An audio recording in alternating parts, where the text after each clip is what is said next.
আসসালামু আলাইকুম। স্বাগত জানাচ্ছি আন্তর্জাতিক সংবাদে। সংবাদের শুরুতেই থাকছে সংবাদ শিরোনাম। দখলদার ইসরায়েলি বাহিনী এবং ফিলিস্তিন পুরোদমে যুদ্ধ চলছে, জানিয়ে দেব হাতে থাকা সর্বশেষ আপডেট আন্তর্জাতিক সংবাদ। প্রথমেই সংবাদ শিরোনাম। তুরস্কে পারমাণবিক বিদ্যুৎ কেন্দ্রে হামলার চেষ্টা করা হয়েছে, অভিযোগ পুতিনের। এরপর জানিয়ে দেব মস্কোকে নিশানা করে ইউক্রেনের সর্ববৃহৎ ড্রোন হামলা।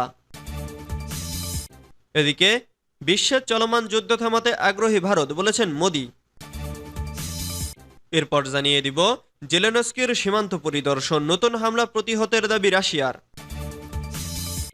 আরও জানিয়ে দিব বাংলাদেশে বন্যায় প্রাণহানি ও ধ্বংসযজ্ঞে গভীরভাবে উদ্বিগ্ন শেহবাজ। সর্বশেষ জানিয়ে দিব দলীয় মনোনয়ন নিলেন কমলা। এতক্ষণ শুনছিলেন সংবাদ শিরোনাম, এবারে বিস্তারিত। তবে অনুরোধ থাকবে ভিডিওটিতে একটি লাইক করবেন এবং কমেন্ট করে জানিয়ে দিবেন কোন জেলা থেকে আপনি আমাদের এই ভিডিওটি দেখছেন। তুরস্কে পারমাণবিক বিদ্যুৎ কেন্দ্রে হামলার চেষ্টা করা হয়েছে, অভিযোগ পুতিনের।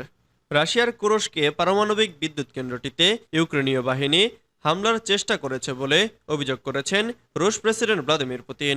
রাশিয়ার সীমান্ত এলাকাটির রণাঙ্গন থেকে 50 কিলোমিটার দূরে বিদ্যুৎ কেন্দ্রটির অবস্থান।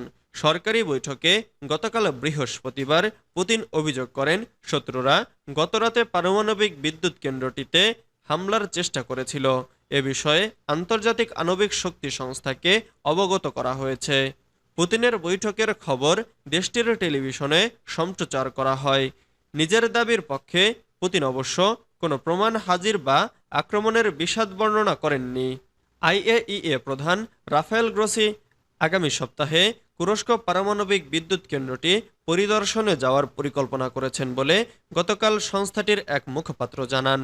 2.5 বছর ধরে চলা যুদ্ধে রাশিয়া ও ইউক্রেন একে অন্যের বিরুদ্ধে পারমাণবিক নিরাপত্তা হুমকির অভিযোগ করে আসছে। মস্কোকে নিশানা করে ইউক্রেনের সর্ববৃহৎ ড্রোন হামলা। রাশিয়ার সঙ্গে যুদ্ধ শুরু হওয়ার পর থেকে মস্কো ও এর সংলগ্ন এলাকা নিশানা করে সর্ববৃহৎ ড্রোন হামলা চালালো ইউক্রেন। বুধবার ভোররাতে এই হামলা চালানো হয়। মস্কোর মেয়র সের্গেই সোবায়ানিন জানিয়েছেন, যুদ্ধে এই পর্যায়ে অন্যতম বড় আকারের হামলা চালিয়েছে ইউক্রেন। বুধবার রুশ কর্মকর্তারা আরও জানিয়েছেন, সীমান্তের কাছে ব্রিয়ানস্ক ও অন্যান্য অঞ্চলের উপর 18টি ড্রোন ধ্বংস করা হয়েছে। খবর আল জাজিরার। রাশিয়ার প্রতিরক্ষা মন্ত্রণালয় জানিয়েছে, বিমান প্রতিরক্ষা বাহিনী মস্কো এবং এর আশেপাশের অঞ্চলে 11টি ড্রোন গুলি করে নামিয়েছে, যার কয়েকটি ক্রেমলিনের প্রায় 38 কিলোমিটার দক্ষিণে পোডলস্ক শহরের উপর ধ্বংস করা হয়। এটি ছিল রাশিয়ার উপর একটি বিস্তৃত আক্রমণ। বিমান প্রতিরক্ষা ইউনিট এদিন সর্বোচ্চ 45টি ইউক্রেনীয় ড্রোন ধ্বংস করেছে। বিশ্বের চলমান যুদ্ধ থামাতে আগ্রহী ভারত, বলেছেন মোদি।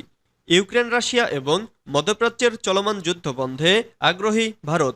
এসব যুদ্ধ বন্ধে যদি মধ্যস্থতাও করতে হয় তাতেও রাজি আছেন বলে জানিয়েছেন দেশটির প্রধানমন্ত্রী নরেন্দ্র মোদি।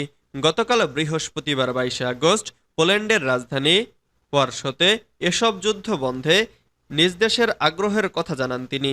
পোল্যান্ডের প্রধানমন্ত্রীর সাথে যৌথ সংবাদ সম্মেলনে মোদি বলেন, যুদ্ধের ময়দানে কোনো সংকটের সমাধান সম্ভব নয়। শান্তি প্রতিষ্ঠায় তাই কূটনৈতিক আলোচনা প্রয়োজন। তাই বন্ধু রাষ্ট্রগুলোর সাথে আলোচনার মাধ্যমে এসব সংঘাত বন্ধে যে কোনো সহায়তা করতে রাজি নয়াদিল্লি। তিনি আরও বলেন, ইউক্রেন ও পশ্চিম এশিয়ার পরিস্থিতি আমাদের সবার জন্যই উদ্বেগের। যে কোনো সংঘাতে নিরীহ মানুষের প্রাণহানি মানবতার জন্য সবচেয়ে বড় চ্যালেঞ্জ। তাই আমরা শান্তি ও স্থিতিশীলতা প্রতিষ্ঠার জন্য সংলাপ ও কূটনীতিকে সমর্থন করি। উল্লেখ্য, পোল্যান্ড থেকে ইউক্রেন সফরে যাবেন ভারতের প্রধানমন্ত্রী।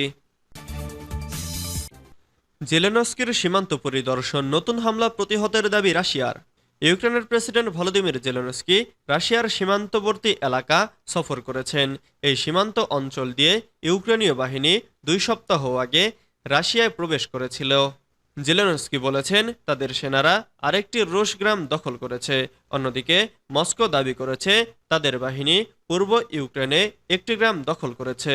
ব্রিটিশ বার্তা সংস্থা রয়টার্স এ খবর জানিয়েছে। কিয়েভ জানিয়েছে তারা দক্ষিণ রাশিয়ার একটি বিমান ঘাঁটিতে ড্রোন হামলা চালিয়েছে। রাশিয়ার সর্বাত্মক আক্রমণের 2.5 বছর পর রুশ বাহিনী এখনও ধীর গতিতে পূর্ব ইউক্রেনে অগ্রসর হচ্ছে। রাশিয়া দাবি করেছে তাদের বাহিনী একটি ইউক্রেনীয় দলের সীমান্ত পার হওয়ার চেষ্টা প্রতিহত করেছে। এই হামলার ঘটনা কিয়েভের আগের আক্রমণের থেকে 240 কিলোমিটার দূরে ঘটেছে, যা ইঙ্গিত দেয় ইউক্রেন সরকার যুদ্ধকে আরও সীমান্ত এলাকায় নিয়ে যেতে চাইছে। কুরস্ক অঞ্চলে কর্তৃপক্ষ বেসামরিক নাগরিকদের সুরক্ষার জন্য কংক্রিটের আশ্রয়স্থল নির্মাণ শুরু করেছে। ইউক্রেনীয় বাহিনী 6 আগস্ট কুরস্কে রাশিয়ার সীমান্ত অতিক্রম করে আকস্মিক আক্রমণ চালায়। কিয়েভের সাম্প্রতিক অভিযানের পর বেশ কিছু সফলতার দাবি করা হলেও মস্কো মাসের পর মাস পূর্ব ইউক্রেনে ধীরে ধীরে অগ্রসর হচ্ছে। বাংলাদেশে বন্যায় প্রাণহানি ও ধ্বংসযজ্ঞে গভীরভাবে উদ্বিগ্ন শেহবাজ। বাংলাদেশে ফেনী, নোয়াখালী, কুমিল্লা ও মৌলভীবাজার সহ বেশ কয়েকটি জেলায় ভয়াবহ বন্যা দেখা দিয়েছে। বন্যার কারণে পানিবন্দী হয়ে পড়েছেন লাখ লাখ পরিবার। অন্যদিকে এখন পর্যন্ত পানিবন্দী ও ক্ষতিগ্রস্ত লোক সংখ্যা প্রায় 36 লাখ। ঘটেছে প্রাণহানি ও ধ্বংসযজ্ঞের ঘটনাও।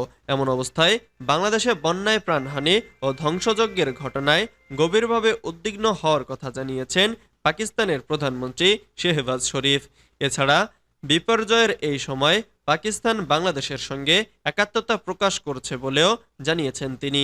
শুক্রবার 23 আগস্ট সোশ্যাল মিডিয়া প্ল্যাটফর্ম এক্সে দেওয়া এক পোস্টে একথা জানিয়েছেন তিনি। এতে তিনি বলেছেন, বাংলাদেশে বন্যায় প্রাণহানি ও ধ্বংসযজ্ঞে আমি গভীরভাবে উদ্বিগ্ন। আমি বাংলাদেশের জনগণ এবং নিহতদের পরিবারের প্রতি গভীর সমবেদনা জানাচ্ছি। বিপর্যয়ের এই সময় বাংলাদেশের সঙ্গে একাত্মতা প্রকাশ করেছে পাকিস্তান। পাকিস্তানের এই প্রধানমন্ত্রী আরও বলেন, আমি আত্মবিশ্বাসী বাংলাদেশের সহনশীল জনগণ তাদের চারিত্রিক অধ্যবসায় ও দৃঢ়তা দিয়েই এই কঠিন সময়কে অতিক্রম করবে। প্রসঙ্গত, টানা ভারী বৃষ্টি ও বাঁধ খুলে দেওয়ায় ভারত থেকে নেমে আসা উজানের ঢলে ফেনী, নোয়াখালী, কুমিল্লা, লক্ষ্মীপুর, ব্রাহ্মণবাড়িয়া, কক্সবাজার, খাগড়াছড়ি, চট্টগ্রাম, হবিগঞ্জ, মৌলভীবাজারে দেখা দিয়েছে ভয়াবহ বন্যা। দলীয় মনোনয়ন নিলেন কমলা। মার্কিন প্রেসিডেন্ট নির্বাচনে ডেমোক্রেটিক পার্টির প্রার্থী হিসেবে আনুষ্ঠানিকভাবে দলীয় মনোনয়ন গ্রহণ করেছেন কমলা হ্যারিস। যুক্তরাষ্ট্রের শিকাগোয় ডেমোক্রেটিক পার্টির 4 দিনের জাতীয় সম্মেলনের শেষ দিনে বৃহস্পতিবার রাতে বর্তমান মার্কিন ভাইস প্রেসিডেন্ট কমলা দলীয় মনোনয়ন গ্রহণ করেন। দলীয় মনোনয়ন গ্রহণ করে সম্মেলনে দেওয়া ভাষণে কমলা বলেন, তিনি সব আমেরিকানদের প্রেসিডেন্ট হবেন। আমেরিকানদের অতীতের তিক্ততা, নিন্দাবাদ ও বিভেদমূলক লড়াইকে পেছনে ফেলে এগিয়ে যাওয়ার জন্য আহ্বান জানান কমলা। কমলা বলেন, এই মনোনয়ন একটি নতুন পথ তৈরি করার সুযোগ।